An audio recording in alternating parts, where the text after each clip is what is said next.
All right, so the 100 Years' War. Who did it involve? Who did it involve? What two countries? Go ahead, Wyatt. France and England. Yeah, good job. France and England. And we'll talk about more of these locations, countries, when we start to form the breakdown of feudalism and these kingdoms start to appear. Those modern countries when we get closer to World War I. All right, so that'll be coming sooner than later. But in any case, I'll have you, obviously pick out these countries on the map, and you might have a better idea where they're at. But here's France. Okay, here's England. Or those that don't know. But anyway, this was a war fought between the two powers for over 100 years. So it was right around 115, 116 years long. And why did it take so long? What was the reason for it? 100 years is a long war, isn't it? Matt? Okay, so new advancements in weaponry, right? So this wasn't a conflict where they constantly attacked day in and day out. This was sporadic throughout the 100 years, right? Every time they developed, let's say, a new weapon, they try it out on their next door neighbor here across the English Channel. Literally how it went. And they would just constantly try to topple the other with these new advancements. A way to try out these new forms of weapons. Okay, good. So cannon fire, we'll talk a little bit about musket, gunpowder. Good. Why? There were a lot of delays. Yeah, a lot of delays. Yeah, what was one of them? The Black Plague, right? Yeah, good. So with Black Plague, caused a lot of issues when it comes to planning. Yeah, when you're losing over a third of your population, chances are, what's that? Oh, yeah, the whole world. Yeah, so we can just maybe compare it to the countrywide, maybe even impacting even more than a third. And here you are losing all these troops, these soldiers, and maybe even generals that plan these attacks. So yeah, that's going to prolong. That's going to push it in a direction where it's just going to take longer and longer. Also, England had many lands here in France, right? They controlled quite a bit of France, even portions close to Paris, what we know as the capital. And they controlled a lot of these lands to a point where France had to try to push them out, try to take this land back and control it for themselves. So this was a constant struggle, a constant push for who's the most dominant power in Europe of the time. All right, so Joan of Arc, we talked a little bit about her yesterday. What do we know about her? What do we know about her? Connor, go ahead. She was a peasant girl who received a moment from God. That's the day it said this happened, now. Yeah, exactly. Good, good. So a woman, so she was a young girl at the time. She was about 13, 14, 15 years old. So women, did they have rights back in medieval times? No. Okay. So what about peasants? Did they have rights or abilities to move up the social ladder? No, not really. But because the war was prolonged so long, and because this was coming towards the end of the 1400s, the king was a little bit more receptive to some of these ideas and pushes for advancements in this conflict. So she appealed to the king at the time, it was Charles, and she just said, you know what, God has spoken to me, told me I can lead troops, and we'll take back Orleans, not New Orleans, okay, Orleans right here. So they take it back. So she actually leads these troops to victory, and she's heralded as a hero, as a larger than life figure. Obviously, since we still talk about it today. So I thought that was an interesting story of the 100 Years' War. Whenever you hear about that conflict, chances are you'll hear Joan of Arc. Right. She'll be represented as a saint in France in the year 1920. So that's a long time afterwards. But again, with the movements here, it pushes for really equality for women at the time. It just took that quite a bit of time, a long time to accomplish. All right, okay, so Joan of Arc, talked a lot about her. What happened to her, though? What happened to her, unfortunately? Parker? Yeah, burned her at the stake, right? So the English would then capture her, and yeah, they burned her at the stake, unfortunately. And the reason for it is because, well, she was leading the French troops, she was successful, and she was viewed as an outlier, something that wasn't supposed to occur in society of the time, because she was a woman, she was a peasant woman, she was young as well, obviously, and this was just unseen and unheard of. And they said, oh, because she was wearing men's attire, men's armor, because they didn't feel men's armor for women at the time, and that she was a heretic at the stake. Pretty wild stuff, right? Okay, so who won the 100 Years' War? Who won it eventually? Took 100 years or so. Chris? Okay, you could argue no one. You could argue no one.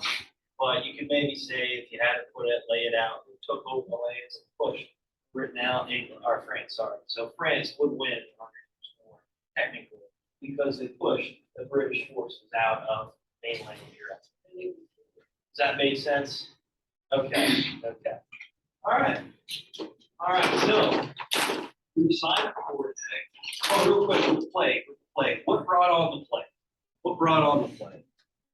So we talk a lot about the Crusades and how this changed the dynamics of Europe forever when it comes to trade, when it comes to really advancing more in a modern direction with the economic systems created of artisans and people moving to these urban areas. But what brought on the plague here? Talk a little bit about this. This is going to be your bell ringer for tomorrow, so I want to make sure you guys are prepared. All trading, yeah, good job. So here we are expanding our trade routes into the Middle East and Northern Africa, Eastern European countries, and even far into Asia. So yeah, with these trade routes, we're going to be introduced to many other people, right? We're going to be introduced to many other resources and goods that we've never seen before. These Europeans have never seen before. So just with the constant interaction with groups of people that we've never encountered before, this is going to bring on change. It's going to bring on some diseases that maybe our immune system hasn't been, obviously, seeing they're affected by. So overall, this interaction, this period, and this change with new forms of, the economy and interaction with groups of people, this is going to bring on this disease. And because of urbanization, so we'll talk about urbanization more when we get to the 1800s, but with urbanization, more people are crowded into these certain areas, into these villages. And we see this happening in the Middle Ages, in the early Middle Ages, here moving into the high Middle Ages. And this is where disease, sickness can spread amongst the people pretty quick. What about hygiene? What about hygiene? Was it good? What did they do with their what did they do with their waste? What did they do with their waste? Did they have toilets back in the day also? Oh, they just throw it out in the street. Yeah, they go in the bucket, right? They throw it out in the street. And people would obviously travel the streets to get place to place. And when it comes to food, sometimes the food, obviously, yeah, they get their food in the markets. That food might tumble down onto the ground, and they just throw it back up in the wagon, keep it rolling, right? Keep it rolling. So that disease, sickness spread pretty quick. Just the hygiene levels really weren't where it was supposed to be. So pretty disgusting times as well. And that also spread that disease, that sickness. All right, so here we are. We're thinking that the Crusades brought on some positive, movements to a modern societies in Europe, which it did. But because this is really the first time we see these interactions at a world base, at a really connecting Asia, Eastern Europe to these European kingdoms, well, that's pushes for disease to spread pretty quick. All right, here's your assignment for today. Let me go over this real quick. I'll look at your nonsense later, okay? We're gonna ask if you understood it. What? Did you understand? Your little thing here? Yeah. What about it? It says, wow, look at this French battle flag design, and it's just like Oh yeah, we surrender. Yeah, is that what you're saying? awesome. All right, guys. So here's your assignment. It's called the Calamitous. So before we start, what is calamity? What does that mean? What does that mean? You might have to look it up, I guess. It is. It's causing distress. This is a time period where there's a lot of issues, a lot of problems, and a lot of distress. That's a great way to put it.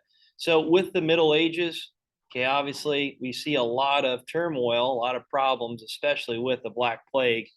And even though, like I was talking about, we see advancements moving to more of a modern society, because the interaction, the urbanization, well, people's immune system weren't ready for this type of interaction just yet.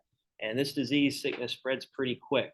So I like you guys to work on this assignment here. You have the rest of the period to do so. If we have time towards the end, I'll review it with you. I'll go over with you. But make sure you have this done for, I have it at the end of the day today. How about I change it to tomorrow? And I'll have the study guide posted here shortly as well for you. But here is the assignment. There's primary sources here I think that are interesting. It talks about the Black Plague. Some of them are just pictures. So again, you just look at the pictures. And then some of them are actually written documents here. But again, here's some pictures describing the Black Plague and some that are actually targeting groups of people, specifically during this time of after the Crusades and these religious groups that maybe weren't seen in the nicest eye by the Pope, right? So here's another reading here. Okay, and there's the questions. Okay, so there's 9 questions. Shouldn't take you too long. All right, but that's what I'd like you to work on now. All right, is there any questions? Please use your time wisely. I'm giving you time here in class to work on this assignment. So we shouldn't be Rubik's cubing it up. We shouldn't be, I don't know, talking about the white flag of France. There you go. There you go.